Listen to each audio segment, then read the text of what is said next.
지난 시간에 파워레인저가 힘을 잃어버리고 엔젤 그루브까지 강탈당하는 최악의 상황에 처해졌는데요.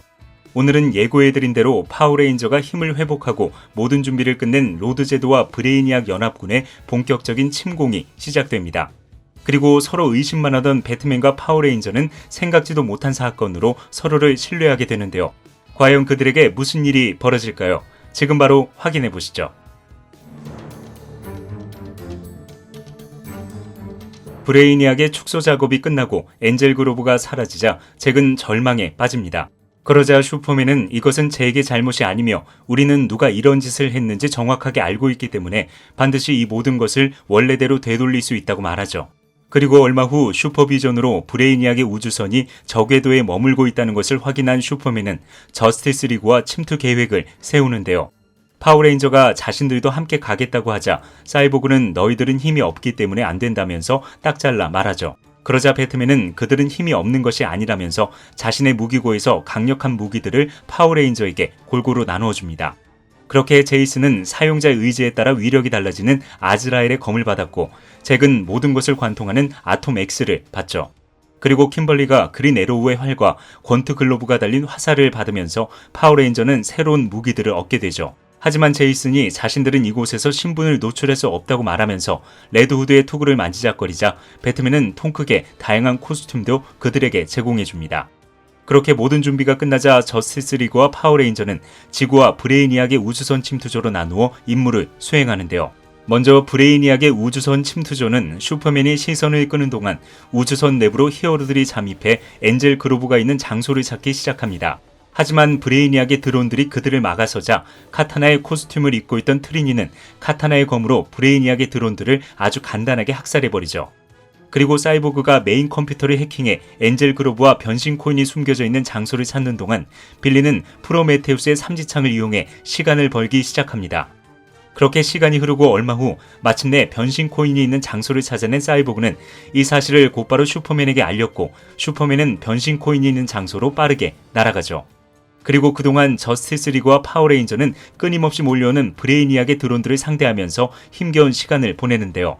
때마침 변신 코인을 확보한 슈퍼맨이 제일 먼저 잭에게 변신 코인을 던져주자 그는 기뻐하며 바로 변신을 시도합니다. 하지만 그 순간 브레이니악에 감염된 사이보그가 잭을 멀리 날려버리는데요. 그것을 본 배트맨이 사이보그를 저지하려고 하자 사이보그는 그마저 간단하게 날려버리죠. 그렇게 상황이 최악으로 치닫자 빌리는 최대한 그의 공격을 피하면서 드디어 변신에 성공하는데요. 블루레인저가 아무리 애원해봐도 사이보그가 정신을 차리지 못하자 결국 그는 미안하다는 말과 함께 사이보그의 가슴을 파워렌스로 찔러버리죠.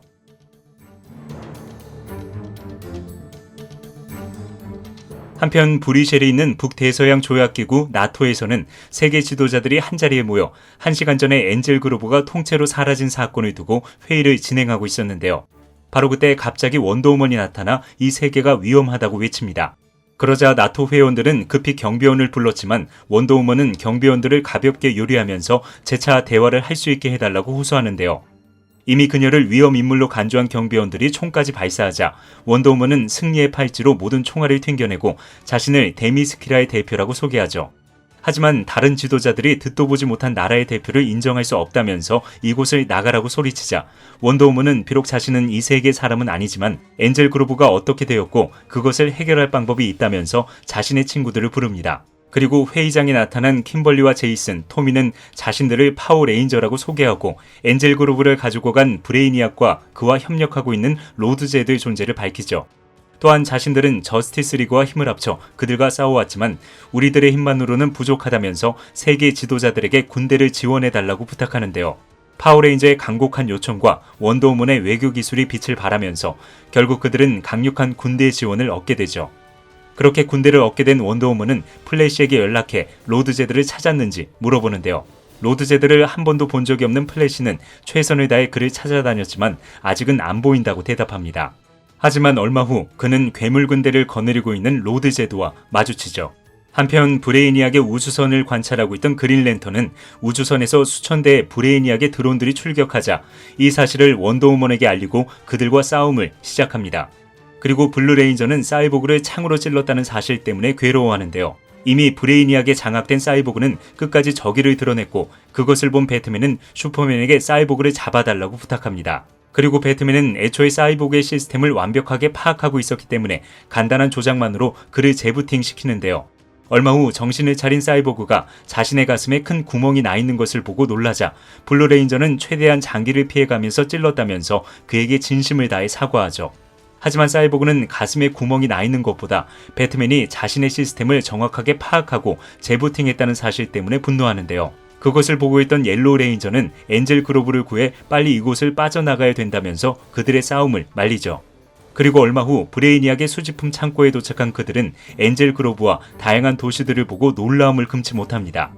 그리고 옐로우 레인저가 이 모든 도시들을 구해내야 된다고 주장하는데요.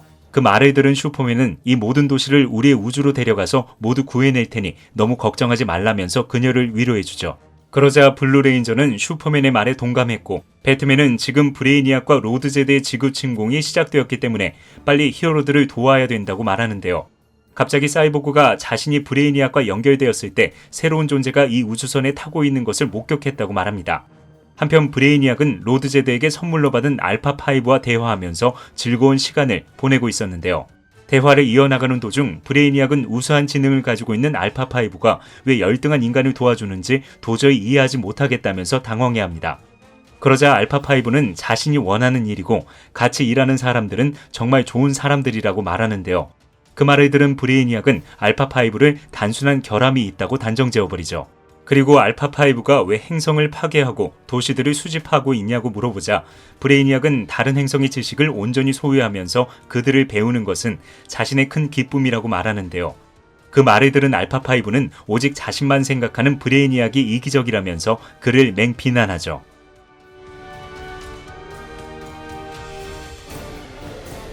한편 브레이니악의 드론 군대가 쳐들어오자 원더우먼과 킴벌리, 제이슨, 토미는 나토 본부를 방어하기 시작합니다.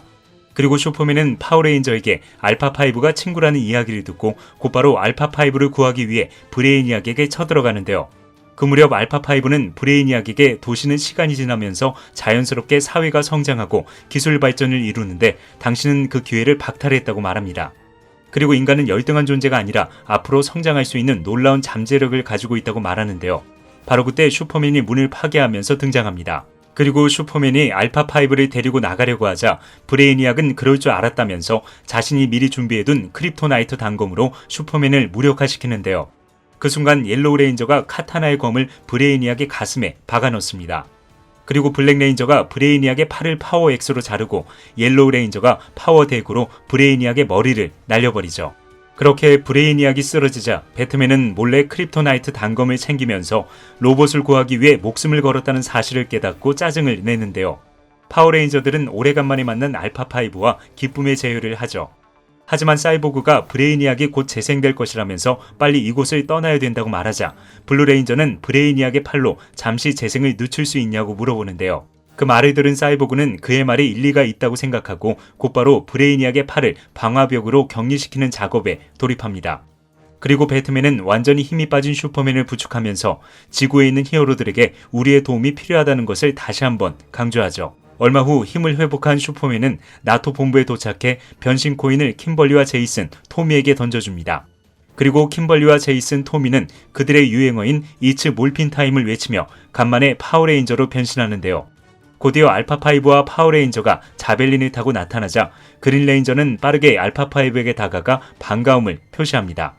그리고 레드레인저가 블랙레인저에게 성공했냐고 물어보자 블랙레인저는 무사히 엔젤 그룹을 되찾았다면서 그를 안심시키는데요.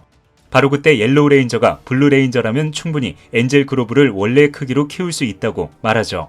한편 그린레인저는 블루레인저가 들고 있는 팔이 무엇이냐고 물어보는데요. 블루레인저는 이것은 브레이니악의 팔이고 사이보그와 잠시 연구하면 충분히 가치 있는 곳에 쓸 수 있다고 말하는데요. 아쉽게도 레드레인저는 아직 브레이니악의 드론들이 있는 이상 더 이상 다이노조들을 소환할 수 없을 것 같다면서 낙담하죠. 그러자 슈퍼맨은 우리 모두는 충분히 싸울 수 있다면서 용기를 주었고 파워레인저와 저스티스 리그는 다시 한번 승리를 다짐합니다. 이렇게 알파5가 귀환하고 파워레인저와 저스티스 리그는 서로를 더욱 신뢰하게 되었는데요. 다음 시간에는 서로의 세계를 지키기 위해 치열하게 싸우는 이들의 마지막 전투가 이어집니다. 따라서 오늘 영상이 재미있었다면 다음 영상도 기대해 주시기 바랍니다. 지금까지 히파라치였습니다.